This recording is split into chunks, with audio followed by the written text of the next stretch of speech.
Kalama TV kuno kulanga Ssekadamu oyo gwe mulaba awo mu maaso famire ye emunoonya bagamba nti yagenda n'agenda mu kampani ne kampani yennyini tebagimanyi.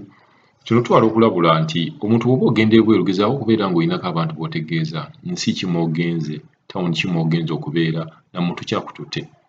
Ebiseera bingi abantu bagenda ne bagenda n'agamba asina muntu gwegenda okubeera nga ngambako. Bw'otuuka eno ofuna ebizibu era tewali agenda kufolowinga.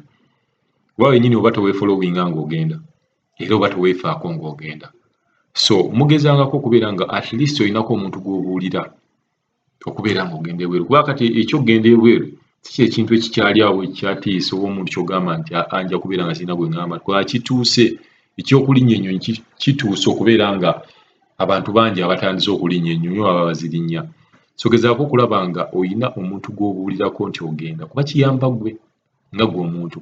Ssekadamu ono gwe mulaba famire ye munoonya temanyi yagenda atya, kampani ki yamutwala nayo tegimanyi.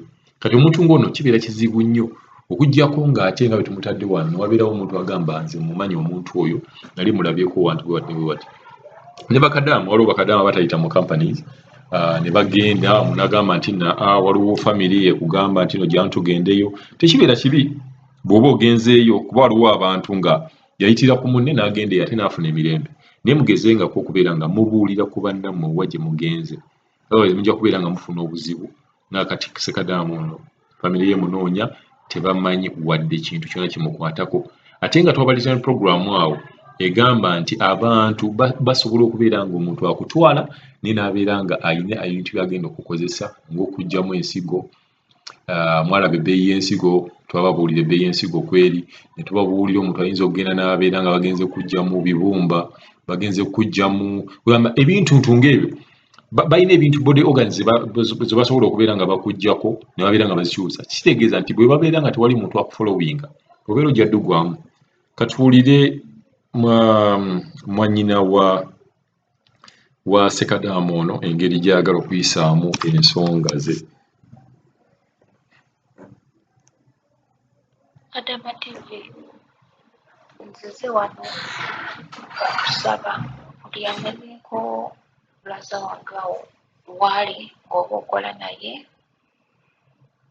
badde nsaba atuyambe atubuulire wabanga gyali mulamu atubuulire kuba ekituufu tetukimanyi. Yayitira mu kampuni naye kampuni sigimanyi naye teyagitubuulira oba engeri gye baali babapapya simanyiza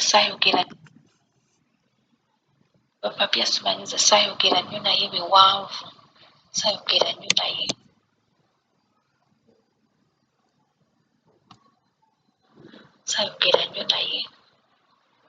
naye mbadde nsaba omuntu yenna waali bambi ng'omanyi omuvubuka oyo waali tusaba ojja kwogerako ne Kadama TV.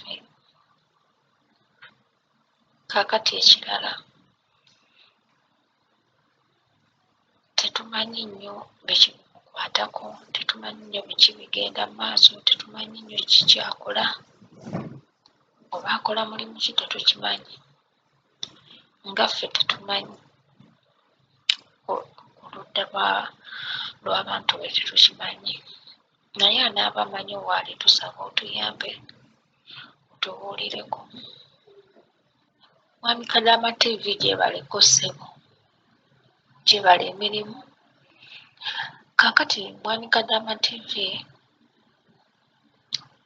bulaza wange bamuyita Mutyaba Kyalisa. Bulaza wange bwe yali ava e Uganda baŋŋamba mbu nno yayitira mu kampuni naye kampuni sigimanyi kampuni ki gye yakozesa.